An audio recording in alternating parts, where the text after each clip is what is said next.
go with Michael. Michael, how are you? Good. First of all, thanks. Congratulations on all the big success, and for all the Dutch folks in here that need a book, make sure you DM me so I can send you a copy. Talk about if you want to, about the process of writing this book. So I was approached by a publisher to write a book about hybrid work. Tell me about the mindset when you go into these projects. What happens for me usually is I get a spark of inspiration that I've got clarity on something that's been subconscious and I'm ready to make it conscious.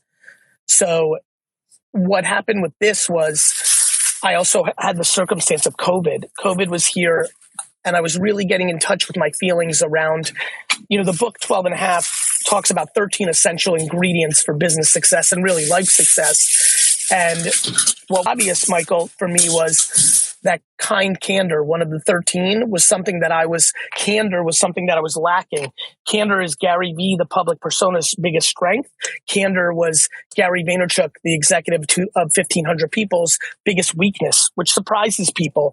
But I'm not confrontational, and I always thought positivity could find its way.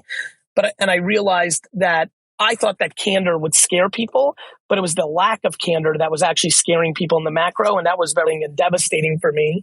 I needed a change, and I started getting better at that 2-3 years ago, and I saw the ramifications of that. So that was top of mind. I started realizing that ambition and humility and patience were not at conflict, even though most people thought.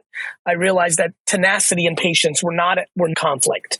That kindness and building an empire were not at conflict, but people thought they were. And I wanted to teach people that you could mix 3-4 different personality traits to find successful outcomes in different scenarios, which would lead to building meaningful families and businesses and organizations. And I thought I was the right man at the right time to write a book around these things.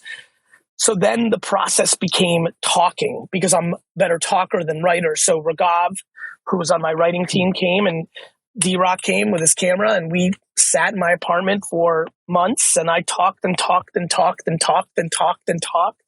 We structured it.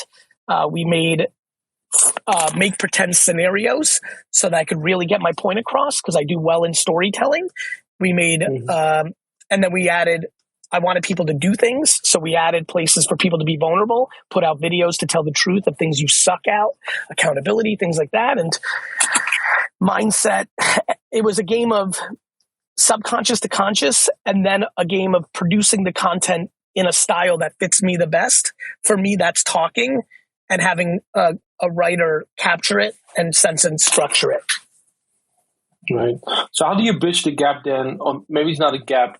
So how do you bridge it to rebrands, right? So the first thing that I said to the publisher is I would love to publish a book. It's been on my bucket list for years. I'm 41 now, which is still super young, right? Yes. So I'd love to publish a book, but I would love to do something that's more in now and future. So I'm talking NFT and all that good stuff. How did you bridge that between the quote unquote traditional book world into, in this case, the NFT space? I did it as a marketing engine where it was a purchase to an airdrop. If I'm trying to sell a book as an NFT, and if you buy the NFT, you get the book, which is something I'm considering, I would do that by myself, not with a publisher. There's too much red tape with a publisher. The purpose of the blockchain is to eliminate the publisher. So right. I would give that a lot of thought. What you final one, so other people can also have the podium. In hindsight, would you go more for the independent route now that we have technology, or would you still do it through a publisher? At the time, the publisher is a bank. So the upfront cash flow and the status of being with something as incredible as HarperCollins was valuable to me when I signed the contract. Today, I don't think the status of the publisher nor being on the New York Times list, is as valuable. And, HarperCollins is definitely going to have a tough time re-signing me because I'm a free agent now. This was the last book in my obligations. And, I have such a great relationship with Hollis, my publisher, and the company that I'm going to take it very serious out of the relationship. But as an entrepreneur and the leverage that I have at this point in my career, I would very much go down the independent route. Got you.